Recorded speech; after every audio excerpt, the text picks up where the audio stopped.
소들의 열매들을 하나도 미덕으로 여기지 않는다는 거예요. 그렇죠?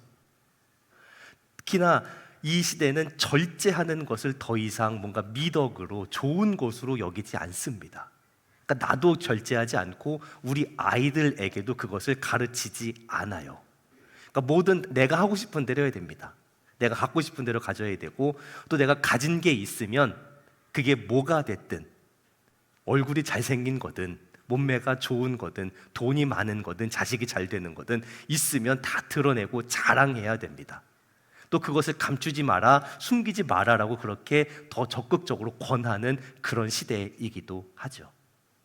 근데 그런 시대가 되면서 어떠한 모습으로 가는가? 과연 그것을 넘치도록 가지고 있는 것이, 물론 주님의 은혜는 차고 넘쳐야 합니다. 근데 그 외의 것들을 말하는 거예요. 그 외의 것들이 우리에게 차고 넘쳤을 때에 과연 우리에게 그것이 축복이 되었는가? 디모데후서 3장 1절에서 말세가 고통하는 때, 고통의 때라고 그렇게 이야기하죠. 그런데 그 고통의 때가 왜 고통의 때라고 표현이 되는가? 뭐가 없어서 고통스러운 건 분명히 아닌 거예요. 지난주에 우리 한나 권사님들 모시고 잠깐 식사하고 갔다 오시면서 이제 이런저런 얘기를 하시고 옛날 이야기도 하시고 그러면서 저희 아내가 이제 6.25는 6.25도 봐보셨겠네요. 6.25는 무슨 일정시대부터라고 이렇게 하시니까 되게 오래전이잖아요. 그때만 해도 어때요? 모든 게 다 없던 시대거든요. 그러니까 그때는 없어서 고통이었습니다. 하지만 지금은 없어서 고통인 경우는 없어요. 모든 것이 차고 넘쳐서 사실은 고통스러운 거죠. 많아서 문제입니다. 근데 많은데도 어때요? 우리는 여전히 그것에 만족하고 자족하지 못한다는 거예요. 왜 우리가 그렇게 만족하지 못할까? 멈추지 못할까? 결국 우리가 가지고 있는 이 죄성 때문에 그렇죠. 왜 절제하지 못할까? 절제하지 못하게 된 근본적인 원인은 우리가 하나님께 불순종한 그 죄성으로 인한 결과입니다. 그 약함이 있는데 그 약함이 또 계속 어때요?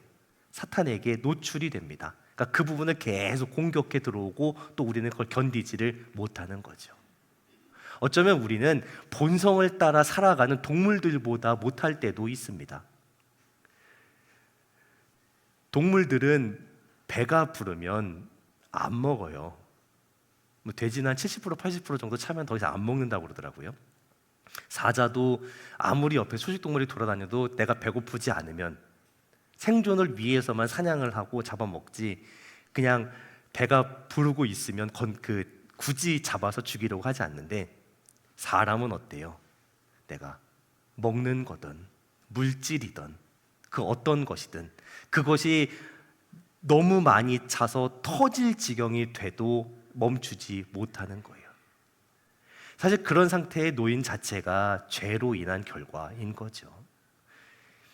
이 시대를 보면서 모든 것이 풍족하고 차고 넘치는 것이 우리에게 사실은 복이 아니고 재앙일 수도 있는 거예요. 우리를 정말 주님께로부터 멀어지게 만들려는 그런 영적인 공격일 수도 있는 거죠.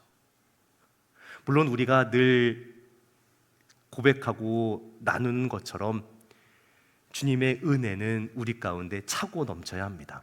그럼 우리가 또 그렇게 생각을 해요.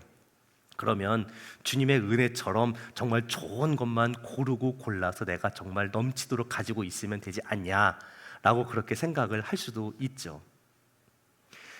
근데 주님께로부터 오지 않는 것을 제외하고는 뭐든 넘쳐서 좋은 건 없는 것 같아요. 시대가 변하고 기술이 발전하면서 모든 것이 다 풍족합니다.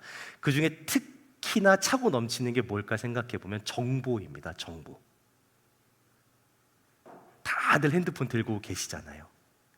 그 핸드폰 속에 얼마나 엄청나게 많은 정보들을 공급받을 수 있냐는 거예요. 그런데 그러면서 생기는 현상이 뭐냐면 많은 사람들이 늘 피곤하다는 말을 입에 달고 산다는 거예요. 소위 만성피로증후군. 근데 이 만성피로증후군의 가장 큰 원인이 뭐냐? SNS 피로증후군이라는 거예요.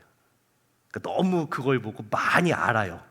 다른 사람이 어떻게 사는지도 알고 뭐가 좋은지도 알고 이런 것도 알고 저런 것도 알고 또 그 사람들 하는 것처럼 나도 해야 되고 그런 것들로 인한 스트레스와 피로 때문인 거죠.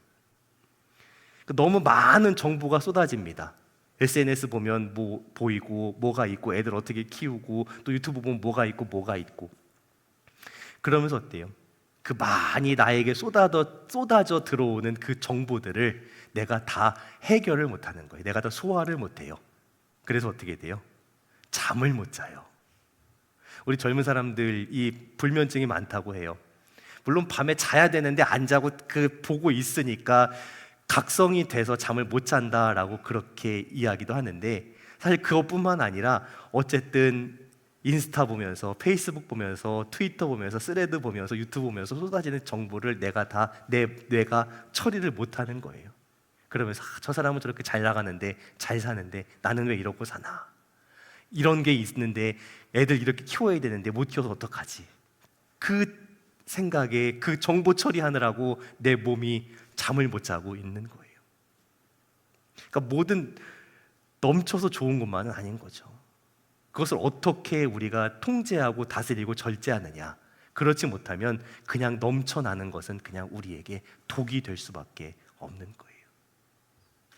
목사님 저도 마찬가지입니다. 예전 어른 목사님들, 선배 목사님들 목회하실 때보다 점점 가면 갈수록 자료는 더 풍성해집니다. 어디를 보아도 많아요. 책도 많고요, 뭐 프로그램도 있고 뭐도 있고요. 참고할 수 있는 자료가 훨씬 더 많아집니다. 그러니까 보고 듣고 아는 건 분명히 많아지죠. 그런데 그 많은 것들이 내 영성이 되느냐? 그건 아닌 거예요. 책이 많아서 책이 없어서 영성이 줄어드는 게 아닙니다. 한 권의 사람, 성경책 하나만 가지고 그 성경책을 정말 미련하게 읽고 또 읽고 읽고 또 읽고, 그리고 다른 곳이 아니라 하나님 앞에 나와서 무릎으로 기도하는 사실은 그 시간들, 그렇게 통과해 가는 시간들이 우리의 영성이 되는 것인데, 너무 많은 걸 가지고만 있는 거죠. 그것을 우리가 통과해 가야 합니다. 미련하게 성경을 읽기 위해서는 다른 것을 내려놓아야 합니다. 우리가 하나님 앞에 머물기 위해서는 다른 것을 내려놓아야 합니다. 그게 되지 않으면 사실 우리의 신앙이 아무리 연차가 오래된다고 해서 그것이 영성이 되지는 않는 거죠. 뭔가 보고 듣고 아는 것이 많다고 해서 영성이 되는 것은 아닙니다. 우리가 통과해 가야 합니다. 우리뿐만 아니라 우리 자녀들도 그것을 통과해 가야 합니다. 절제의 유익은 사실 아무리 설명해도 지나치지 않죠. 근데 반대로 이 절제하는 것이 이루어지지 않으면 우리도 그렇고 우리 자녀들도 그렇고 아무리 좋은 환경과 조건에 놓인다고 해도 그것이 우리에게 유익이 되지는 않는다는 거예요. 예전에는 그랬습니다. 좋은 학교만 보내면 된다고, 좋은 데만 가면 된다고. 근데 그렇게 공부만 잘하면 다 된다, 다 좋다라고 그렇게 키웠던 자녀들이 어떤 사고를 치는지 우리가 뉴스에서 많이 봤잖아요. 드라마에서도 봤고 영화에서도 봤고. 근데 그 이야기들이 멀리 있던 이야기가 아니라 가까운 곳의 이야기로 나타나게 되면서 우리가 아찔함을 느끼게 되는 거죠. 학교 보내고 학원 보낸다고 이걸 배울 수 있는 게 아니잖아요. 단언하건대 절제는 절대로 세상의 교육으로 가르칠 수 있는 것이 아닙니다. 왜냐하면 이 절제라는 건 사람의 힘으로 만들어낼 수 있는 게 아니기 때문에 그래요. 사람의 방법으로, 사람의 교육으로 가르치고 배우는 절제는 분명 한계가 있습니다. 이 절제가 이루어지지 못한 이유가 뭐예요? 우리 속에 있는 이 죄의 악의 본성, 이 탐욕의 본성 때문입니다. 그럼 그 죄성을 어떻게 다스릴 수 있냐는 거예요. 내가 다스리고 내가 만들어낼 수 있는 게 아니에요. 성령께서 우리 속에서 역사하시고 우리 안에 절제의 열매를 만들어 주시지 않으면 우리는 스스로 절제를 할 수가 없는 존재들입니다. 그렇기 때문에 우리는 하나님 앞에 나와 있는 것이 중요합니다. 그래서 예배가 중요하고, 그래서 우리 아이들에게 말씀을 가르치고 신앙 교육하는 게 그래서 중요하다는 거예요. 내가 하나님 앞에 말씀으로 살아내는 것, 하나님 앞에서 예배자로 살아가는 것, 성령님만 절대적으로 의지하고 살아가는 그 삶을 내가 먼저 알고 배우고 살아내지 못하면 우리 자녀들은 그거 배울 방법이 없는 거예요. 우리가 먼저 성령님 절대적으로 의지하며 살아야 되고 또 우리 자녀들에게도 우리가 살아가는 모습으로 가르쳐 가야 할 줄로 믿습니다. 우리의 삶에서 어떤 모습의 절제가 필요할까요? 사실 우리 삶의 모든 것이 다 이 절제로 다스려져야 합니다. 근데 특히나 우리가 지키기 어려운 몇 가지 부분들이 있죠. 우리가 가장 지키기 어려운 게 뭐예요? 우리의 마음입니다. 우리의 감정. 내 마음인데 내 마음대로 못하는 거예요. 우리의 마음이 누구의 다스림을 받고 있냐는 거예요. 우리의 마음이 성령의 다스림을 받고 절제되어야 할 줄로 믿습니다. 잠언에서 그렇게 얘기하잖아요. 지킬 만한 것 중에 더욱 내 마음을 지키라. 생명의 근원이 거기에서 난다라고 잠언 4장 23절에서 말씀하시고요. 또 잠언 25장에 가면 이런 구절도 나옵니다. 자기의 마음을 제어하지 아니하는 자는 성읍이 무너지고 성벽이 없는 것과 같다라고 말씀하세요. 마음을 지키지 못하면 나를 지키지 못하는 겁니다. 내 주변에 있는 모든 것이 다 무너지는 것과 마찬가지라는 거예요. 그런 상태가 되지 않도록 주님 내 마음을 다스려 주시고 지켜 주십시오라고 그렇게 기도했다는 거예요. 또 지켜야 될 게 뭘까요? 우리 입입니다. 마음에 있는 게 입으로 나오죠. 마음을 지켜야 하고 입을 지켜야 합니다. 내 입술이 내 마음대로 움직이는 게 아니라 주님의 통제와 다스리심을 받고 절제될 수 있게 해달라고 기도해야 돼요. 말이 넘쳐납니다. 예전에는요, 내가 뭐 하고 싶은 말이 있어도요, 그걸 어디다가 가서 얘기하고 뭐 쓰고 할 수 있는 그런 통로가 거의 없었는데 요즘에 SNS가 많잖아요. 뭐 페이스북이나 인스타나 스레드나 이런 데 보면요, 정말 그 은둔 고수들이 얼마나 많은지 모르겠어요. 어떤 영역에서든 정말 그렇게 모든 어떤 주제를 관통하고 글을 쓰는 분들이 많은지 모르겠어요. 유튜브 같은 데도 그렇고 개인 유튜브 하면서 영상 같은 거 올리는 분들 많고 여러 가지 통로들이 있잖아요. 내 주장을, 내 의견을 내세우는 것이 차고 넘치는 그런 시대입니다. 저는 물론 그런 SNS들을 다 한 번씩 보기는 봐요. 그런데 제가 거기다 뭘 올리거나 뭐 달거나 그러진 않습니다. 왜냐하면 제가 어떤 사람인지를 좀 알아서 그래요. 저도 그런 거 되게 하는 거 좋아합니다. 말하고 드러내고 나서는 거 좋아하는데 제가 그런 문제에 있어서 제가 늘 묵상하는 찬양이 하나 있습니다. 승리라는 제목의 찬양인데 그 찬양 가사 구절 중에 이런 내용이 나와요. 하고 싶은 말, 그 많고 많은 말 힘겹게 억누르고 오직 주님만 말씀하시게 하는 것, 바로 승리라네. 내가 하고 싶은 말 많아요. 정말 많아요. 근데 그걸 다 누르는 겁니다. 그리고 주님만 말씀하시게 하는 거예요. 목사라는 그 직분의 특성상 내버려 둬도 말은 많이 해야 합니다. 근데 제가 말을 아무리 많이 해도 그 말이 다 주님의 말씀만 대언하는 거라면 문제가 안 돼요. 근데 꼭 말을 많이 하면 어떻게 돼요? 그 속에 내 말이 끼어듭니다. 내 말이 끼어들면 그때부터 문제가 되는 거예요. 저는 그게 자신이 없더라고요. 그러면 맡겨진 자리에서만 말하는 거예요. 굳이 다른 데 나서서 다른 것까지 더 말하려고 얹으려고 하지 않고 그렇게 다스리려고 안전장치를 만드는 거죠. 또 한 가지 다스림 받아야 될 게 뭘까요? 결국은 돈이죠. 물질입니다. 그 물질에 대한 마음이, 그 탐욕이 주님의 다스리심을 받아야 돼요. 우리는 늘 주님께서 공급해 주신다는 것을 알고 믿고 경험하는데 그런데도 그 욕심을 못 버려요. 그렇잖아요. 이스라엘 백성이 광야를 지나갈 때 하나님께서 그 백성 굶기신 적 없습니다. 40년 동안 만나와 메추라기를 먹이셨고요, 그 옷이 헤어지지 않고 그 발이 부르트지 않게 지키셨다라고 말씀합니다. 근데 하나님께서 그 모든 것을 공급해 주실 때에, 만나를 내려주실 때에 한 가지 명령을 내리시는 게 뭐예요? 그 만나는 그날 먹을 만큼만이었습니다. 이틀치 3일치 걷어두면 다 썩었잖아요. 왜 그렇게 하셨을까? 날마다 공급해 주시는 것으로 감사하고 자족하며 살라는 거예요. 또 그걸 배우고 훈련해야 된다는 거예요. 아무리 많아도 내게 필요한 것만 받고 나머지는 내려놓을 수 있는 그 연습, 그 훈련이 되어야 된다는 거예요. 근데 우리는 어때요? 그렇게 살기 원하지 않잖아요. 그런 훈련이 거의 안 돼 있어요. 어떻게 해서 조금이라도 더 많이 쌓아두고 모아두려고 애를 쓰죠. 그러니까 하나님의 공급하심이 없어도 내 힘으로 살 수 있는 방법을 찾으려고 합니다. 내 힘과 내 노력으로 그걸 더 의지하고 모으고 쌓아두려고 애를 써요. 근데 이 훈련이 왜 필요한가? 하나님 바라보고 하나님께 공급받는 훈련, 하나님께 주시는 것을 만족하는 그 훈련이 되지 않으면 남의 것을 자꾸 뺏으려고 해요. 세상은 그렇잖아요. 하나님 바라보지 않습니다. 하나님께 공급받으려 하지 않습니다. 그러니까 내 힘으로 먹고 살고 쌓아두려고 합니다. 그 방법이 뭐예요? 다른 사람 거 빼앗으려는 거죠. 그게 세상의 방법입니다. 우리가 하나님 바라보고 하나님께 주시는 것으로 만족하고 절제하는 훈련 되지 않으면요, 우리도 세상하고 똑같이 탐욕스러운 모습에 물들어가고 똑같이 살아가게 된다는 거예요. 절제해야 합니다. 절제의 중요성, 그 유익은 아무리 강조해도 지나치지 않습니다. 그러면 어떻게 해야 되겠냐는 거예요.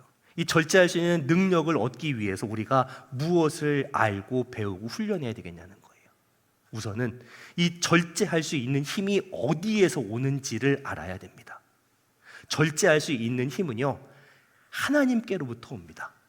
우리가 하나님 안에 있을 때에, 하나님의 다스리심의 그 영역 안에 있을 때에 얻을 수 있는 겁니다. 우리가 보통 절제라고 하면 셀프 컨트롤, 그러니까 스스로 다스리는 것, 통제하는 것만 생각하는데, 이 절제라고 번역된 헬라어 에크라테이아는요, 통치자의 영역 안에 있다라는 의미예요. 통치자 대신 하나님 안에 있을 때에 절제가 가능한 겁니다. 절제 못해서 망한 사람 대표적인 성경의 인물이 사울입니다. 사울이 아무 이유 없이 다윗 질투하고 다윗 죽이려고 혈에 쫓아다니잖아요. 그 모습을 보다 못한 그 아들 요나단이 아버지에게 그만 좀 하시라고 눈물로 호소하기까지 합니다. 사무엘상 19장에 보면요. 그 말을 듣고 사울이 정신 좀 차리고, 그래, 내가 다시는 다윗 죽이려 쫓아다니지 않는다. 내가 여호와께서 살아계심을 두고 맹세하는데 죽이지 않을 거다라고 그렇게 아들 앞에서 또 많은 부하들 앞에 얘기를 해요. 그런데 그 맹세를 해놓고요, 하나님의 살아계심을 두고 하나님의 이름을 두고 맹세해 놓고 얼마 가지 않아서 사무엘상 19장 6절에서 그 얘기를 해놓고 19장 9절에서 다시 또 죽이려고 해요. 얼마 가지도 않았어요. 근데 그 부분이 이렇게 나옵니다. 사무엘상 19장 9절이요. 사울이 손에 단창을 가지고 그의 집에 앉았을 때에 여호와께서 부리신 악령이 사울에게 접하였으므로 사울이 단창으로 다윗을 벽에 박으려 했다라는 거예요. 여기서 아주 의미심장한 표현이 납니다. 악령이 사울에게 접했다는 거예요. 그러니까 악한 영이 사울을 충동질했다는 거예요. 또 그런데 지금 사울이 어떻게 했어요? 이전에 하나님 살아계심 두고 맹세했잖아요. 다윗 안 죽이겠다고. 근데 그게 스스로 다스려지지가 않습니다. 왜요? 그런 영적인 공격이 있을 때에, 악한 영이 그렇게 마음을 흔들 때에 그 마음을 지킬 힘이 없었던 거예요. 그 공격을 방어할 힘이 없는 거예요. 왜 마음을 지키지 못할까? 왜 방어하지 못할까? 사울의 그때까지 삶을 보면 알죠. 사울은 하나님의 다스리심 밖에 나가 있었습니다. 하나님의 영역 안에 있지를 못했어요. 밖에 나가 있으면 보호받지 못하는 겁니다. 너무 당연한 거예요. 하나님의 그 은혜와 그 돌보심이 평생에 우리를 따라다니시지만 그래도 꾸역꾸역 그 밖으로 뛰쳐나가면 보호 밖으로 나가버리는 거예요. 공격받을 때 스스로 방어할 힘이 없어지는 거예요. 우리의 본성은 악합니다. 그리고 그것을 어떻게 하면 더 부추길까 하는 악한 영의 공격은 늘 있습니다. 그런데 그것을 어떻게 막냐는 거예요. 그걸 막는 게 은혜잖아요. 막아주는 힘이 있다는 게 은혜잖아요. 악한 영이 우리를 공격할 때에 그걸 대항하고 막고 스스로를 보호할 수 있는 힘을 주시는 게 은혜라는 거예요. 근데 우리는 몰라서 그러나요? 알잖아요. 그 은혜 안에 머물러 있어야 산다는 걸 알면서도 밖으로 뛰쳐나가는 거예요. 죄 짓는 거 보면 그렇습니다. 사회에서도 그렇고 개인적인 모습도 그렇고, 정권 바뀌면 이전 정부에서 그 비리 있었던 사람들 다 찾아내서 감옥 가는 그런 모습 보이는데, 정치 보복 이런 얘기가 아니라 어쨌든 잘못했으니까 가는 거죠. 근데 내가 높은 자리에 있을 때 그런 거 받으면 감옥 간다는 거 다 알잖아요. 몰라서 뇌물 받는 사람 어디 있어요? 알아요. 아는데 그 안 받겠다고 자신을 통제할 힘이 없는 거예요. 그 모습도 그렇고 다른 죄도 마찬가지잖아요. 불륜이든 뭐든 그 죄를 짓는데 그 죄 지어서 내가 정말 행복할 거다라고 생각하고 죄 진 사람 어디 있어요? 그 이 죄 지으면 그 결말이 비참할 거다라는 건 다 알거든요. 근데 왜 그 죄를 끊지 못할까? 벗어나지 못할까? 더 깊이 들어갈까? 통제할 힘이 없는 거예요. 나를. 내가 나를 통제할 힘이 없는 거예요. 하나님께 나를 통제해 주셔야 되는데 거기에서 벗어나 있으니까 문제인 거예요. 우리가 지금 괜찮다고 해서 마음에 그냥 다 됐다라고 생각하시면 안 돼요. 지금이 문제가 아닙니다. 지금이 아니라 우리가 주님 앞에 서는 그 날까지 끝까지 완주할 수 있냐가 문제인 거예요. 현역일 때 괜찮다가 은퇴하시고 무슨 일 생기는 분들 너무 많이 봐요. 현역일 때 아무 문제 없게 해주시고 은퇴하고 나서도 일 없게 해주시고 하나님 앞에 서는 그 날까지 그래도 사고 치지 않게 해주세요라는 그 기도가 정말 절실하게 나오는 거예요. 누가 보장해요? 지금은 괜찮아 보이지만 제가 50 넘고 60 넘어서 은퇴 직전에 사고 칠지 어떻게 알아요?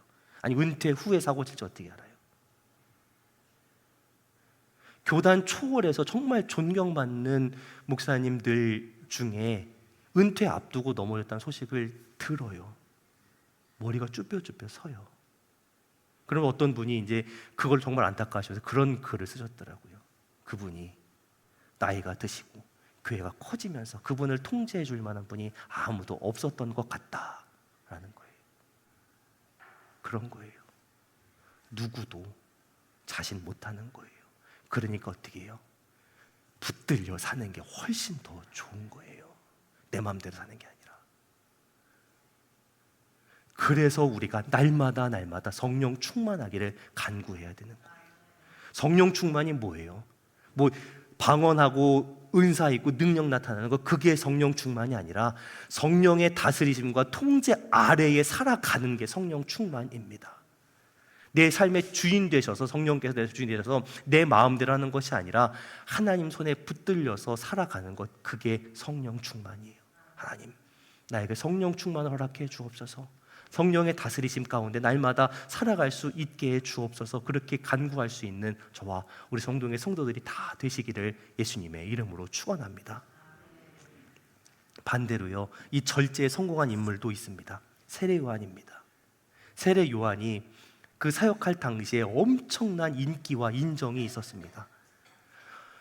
입지 좋은 곳에서 사역한 게 아니에요. 광야에 나가 있는 사람들이 몰려왔습니다. 단순히 사역을 잘하고 설교 잘했다 그런 정도가 아니었어요. 사람들이 세례 요한에게 뭘 물어봤어요? 당신이 약속받은 그 메시아이십니까? 얼마나 사역을 잘했으면 세상에 설교 잘한다, 사역 잘한다가 아니라 오실 메시아 같다라는 얘기까지 했을까요? 그런 말을 들은 요한이 뭐라고 얘기해요? 나는 내가 말한 바 그리스도가 아니다. 딱 잘라 얘기하잖아요. 그리고 유명한 그 말씀, 그 고백을 하죠. 그는 흥하여야 하겠고 나는 쇠하여야 하리라.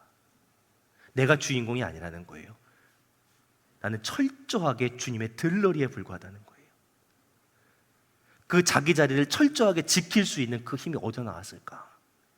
그 광야의 시간을 보냈기 때문에 그래요. 그 광야의 시간을 보내면서 온유함으로 훈련받았기 때문에 그래요. 하나님의 영역 안에 철저하게 거했기 때문에 그 절제가 가능했던 거예요. 우리가 정말 영성의 사람인가 아닌가 확인할 수 있는 방법이 있어요. 내가 얼마나 하나님의 통제를 받는가예요. 얼마나 성령의 통제를 받는가. 내가 어떠한 은사가 있고 능력이 있고 아무리 뭔가 탁월하다고 해도 내가 하나님의 통제를 받지 못하면, 절제하지 못하면, 내가 원하는 대로 다니면 절대로 성령의 사람이 아닙니다. 누가 추켜 세운다고 잘한다고 그 말에 혹해서 움직이는 것이 아니라 하나님께서 나를 세우신 그 자리에 있는 것, 그것이 성령의 사람입니다. 때로는 그게 힘들고 어려울 수밖에 없죠. 그러나 모든 믿음의 사람들이 그 자리를 지켰고 그 어려운 자리를 지키면서 그것이 은혜라고 고백했던 것을 알아야 합니다. 바울이 그런 고백을 했었죠. 그 육신의 가시를 위해서 기도할 때에 하나님께서 왜 들어주시지 않았는가? 고린도서 12장 7절에서 그렇게 고백해요. 나를 쳐서 너무 자만하지 않게 하려 하심이라. 내가 힘들고 어려운 것, 그것이 나를 붙드시기 위한 하나님의 은혜의 도구이고 나를 절제시키시기 위한, 나를 자만하지 않게 하시기 위한 도구다라고 그렇게 받아들이는 거예요. 내 속에 있는 한계, 문제, 어려움들, 이것이 나를 붙드시는 하나님의 은혜의 손길이구나. 나를 겸손한 사람, 온유한 사람, 절제한 사람으로 빚어가신 하나님의 손길이구나라는 걸 기억하고 고백하는 것, 이것이 진정한 영성인 줄로 믿습니다. 이런 은혜를 고백할 수 있는 이런 영성의 사람이 되시는 성동의 성도들이 되시기를 예수님의 이름으로 축원합니다. 그냥 되는 거 아닙니다. 디모데전서 4장 7절에서요, 바울이 디모데에게 권면했던 것처럼 망령되고 허탄한 신화를 버리고 경건에 이르도록 자신을 연단하라 라고 그렇게 이야기하잖아요. 연단하고 훈련하셔야 됩니다. 예배에 나와서 은혜 받았다, 감동됐다라고 끝이 아니라 그 받은 은혜와 감동을 가지고 내 삶에서 어떻게 살아낼지를 결단하셔야 돼요. 훈련 안 되면 이 자리에서 아무리 많이 은혜 받아도 소용없습니다. 내 연약한 것들을 주님께 드리고 훈련 받아야 합니다. 약한 것들 압니다. 훈련하셔야 합니다. 내 약함을 드러내고 주님 앞에 다스려 주시기를, 다루어 주시기를 훈련해야 합니다. 지난주에도 말씀드렸지만 제가 이 자리에서 이렇게 이야기하는 것들은 자랑도 아니고 사실은 제가 약하기 때문에 이런 자리에서 이야기하면서 스스로 다시 한번 통제하고 다스려 주시기를 말하는 거예요. 마음 지키는 것, 입술 지키는 것, 물질에 대해서 지키는 것. 저도 좋아합니다. 말하는 거 좋아하고 돈 좋아합니다. 그러나 이렇게 이야기하는 것, 그래야 제가 꼼짝을 못하기 때문에 그래요. 꼼짝 못하게 더 계속 훈련을 받아야 됩니다. 그래야 주님 앞에 설 수 있지 않겠냐는 거예요. 그래야 주님 앞에 설 수 있겠냐는 거예요. 우리가 이런 사람으로, 절제의 훈련을 받는 사람으로 살기 위해서 우리의 목표가 좀 분명해야 할 것 같아요. 우리가 이렇게 살다 끝나는 사람들이 아니다. 뭔가 내 삶의 목표가 있어야 절제도 가능하죠. 올림픽에 나가는 국가대표 선수들처럼요. 금메달 따겠다는 목표가 있으니까 힘들고 어려운 과정을 통과해 가잖아요. 근데 우리가 그런 삶을 살지 못한다는 것, 그렇게 절제하지 못한다는 건 뭐예요? 우리 삶에 거룩한 목표가 없다는 뜻이기도 하잖아요. 하나님 백성인 성도인 우리가 가져야 될 거룩한 목표가 뭐예요? 이 땅에서 복받고 잘 먹고 잘 사는 게 전부가 아니잖아요. 우리가 주님 앞에 서는 그날 어떻게 해야 돼요? 칭찬받아야 되잖아요. 잘했다, 착하고 충성된 종아, 맡겨진 거 충성했구나라는 그 칭찬을 받아야 되잖아요. 그 날을 바라보기 때문에, 그 날에 주 상급, 칭찬과 상급을 바라보기 때문에 우리가 절제하는 삶을 살 수 있는 거지, 그 날을 전혀 신경 쓰지 않는다면, 이 땅이 전부라고 생각하면 당연히 이 땅에서 복받고 잘 먹고 잘 사는 것으로 끝나가는 거죠. 말씀을 정리합니다. 왜 성령의 9가지 열매에서 가장 마지막에 절제를 주셨는지를 조금 생각해 봤으면 좋겠어요. 절제를 왜 주셨는가?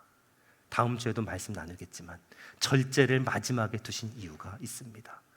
이 절제로 지나치게 넘치는 건 다듬고 또 모자란 것은 끌어올려서 이 9가지 열매가 균형을 이루고 조화를 이룰 수 있게 하시기 위해서 마지막에 두셨다라고 생각이 들어요. 우리는 신앙생활 하는 것, 무조건 열심히 하는 것만이 전부다라고 생각하고 살 때가 많았습니다. 근데 요즘 들어서 배워요. 무조건 열심히 하는 게 능사는 아니구나. 물론 주님께서 맡기신 일이지만 그 일 자체에 너무 지나친 열심을 두다가 인간적인 미련 갖게 되고 주님의 일을, 교회를 어렵게 만드는 경우도 있다라는 거예요. 목회자들이, 사역자들이 많이 빠진 함정이죠. 그 일에 대한 열심이 아니라 하나님 말씀에, 하나님 뜻에 더 순종하기 위한 열심으로 나아가야 할 줄로 믿습니다.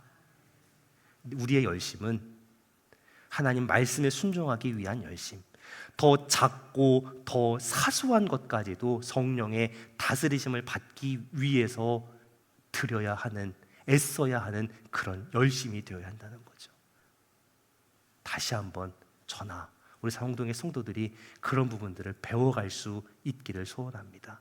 단순히 제가 목사라서가 아니라, 한 교회 담임 목사라서가 아니라 하나님 앞에 서 있는 한 사람으로서 저도 그것을 배우고 우리 성도들도 그것을 함께 배워갈 수 있기를 소원합니다.